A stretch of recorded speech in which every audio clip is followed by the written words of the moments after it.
Good morning, students. Let us start the discussions with all the chapters of your intermediate second year botany.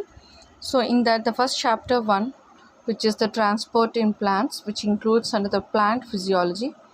So, in this transport in plants, we are going to discuss about the means of transport, plant water relations, and transpirations, and some of the small topics we are going to discuss. Have you ever wondered how water reaches the top of the all tall trees, or for that matter, how and why substances move from one cell to the other? Whether all substances move in a similar way, in the same direction, or in different direction, whether any energy is required. Unlike animals, plants do not have any circulatory system, but how the water is taken up from the tips of the roots to the top parts of the plants. Even the photosynthesis or the food which is prepared by the leaves also should move to all the parts of the plants. How do this food move? And the movement across the short distances within the cell, it will take place, and from one cell to the other cell, or from one tissues to the other tissues, it may take place. But how all this transportation, that is the long distance and even the short distance movement, is also done in the plants. So this is the knowledge we are going to gain from this chapter, transport in plants. So in this transport in plants, the first one we are going to how the means of transport, how these molecules or the water particles or anything, food materials are moving. So in that, the first means of transport is diffusion. What is this diffusion, and on which it depends? What is the main required characters for the diffusion?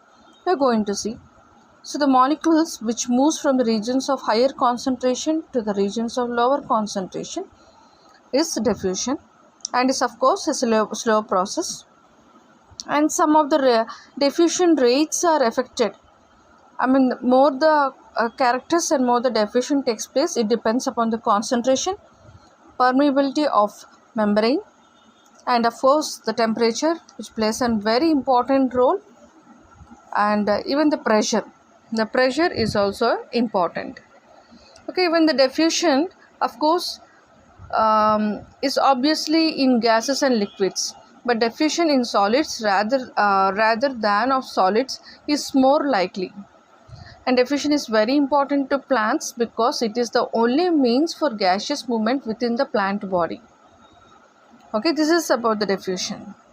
Next, coming to the facilitated diffusion. In facilitated diffusion, special proteins which will help for the movements of substances from higher concentration to the region of low concentration. And of course, here the no energy is used.